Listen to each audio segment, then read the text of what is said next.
en permettant aux réfugiés et aux personnes déplacées de rejoindre leur terroir afin de pouvoir exercer leur droit de vote. Dans le respect des délais fixés par la transition et de nos engagements internationaux, l'organe unique des élections suivra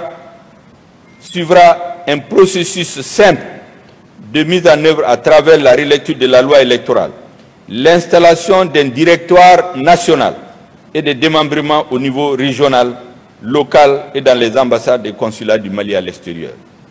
Monsieur le Président, Mesdames et Messieurs les membres du Conseil national de transition, enfin, la 4e thérapie consistera à instaurer la bonne gouvernance et l'adoption d'un pacte de stabilité sociale, 4e axe du plan d'action du gouvernement. Pour réussir le défi, nous nous sommes engagés dans une gouvernance de rupture et d'exemplarité. Une lutte implacable sera engagée pour combattre la corruption et l'impunité qui sont à la base de la déliquescence de notre État. Des audits seront menés, notamment celui relatif à la cession des bâtiments publics. Une commission d'enquête sur l'occupation et les démolitions de la zone aéroportière de Bamako-Sénou sera mise en place. Les poursuites judiciaires sur les tirs et exactions des 10, 11, 12 juillet 2020 à Sikasso, à Kaï, à Bamako seront engagées. La gouvernance de rupture se traduira également par une réduction drastique du train de vie de l'État afin de dégager des espaces budgétaires pour améliorer les conditions de vie des populations et assurer une répartition équitable des richesses nationales. Ainsi, 2/3 des fonds de souveraineté, comme précédemment annoncé par le président de la transition, seront affectés vers les services sociaux de base. Aussi, mon gouvernement dégagera minimum 100 milliards, les calculs ne sont pas encore finis, qui seront alloués aux secteurs prioritaires, aux secteurs sociaux, aux secteurs qui intéressent les populations les plus démunies. Le retour de nos compatriotes vivant dans les camps des réfugiés et des déplacés constitue une priorité du gouvernement de transition. Le gouvernement créera les conditions de retour dans leur localité d'origine. Il mettra l'accent sur toutes les formes de vulnérabilité, nécessitant la pleine expression de la solidarité nationale envers les personnes démunies et celles vivant avec le handicap.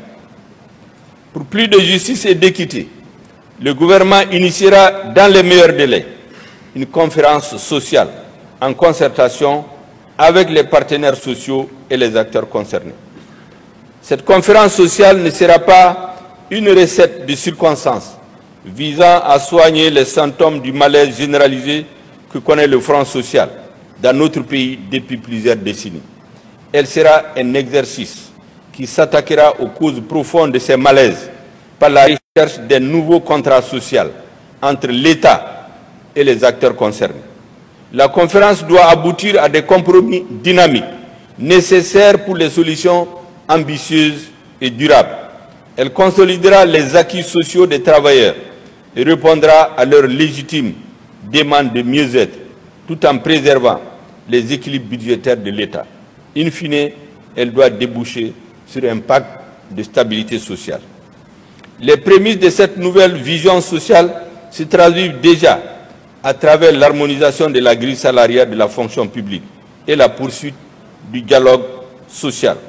Je voudrais dire ici que nos parents enseignants n'ont rien à craindre.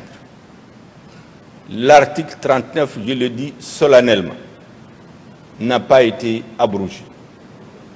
Lorsque je suis venu à la primature, j'ai trouvé que l'ancien gouvernement a fait un bon travail. Toute la question, c'était de dire, est-ce que si on adopte le texte sur la grille, les enseignants ne vont pas être mécontents? Est-ce qu'ils ne vont pas faire d'autres revendications? Est-ce qu'il faut d'abord abroger l'article 39 avant d'aller vers l'harmonisation de la grille? Ce débat a duré des mois. Et vous savez qu'en matière de gouvernance, la non-décision est la pire des situations.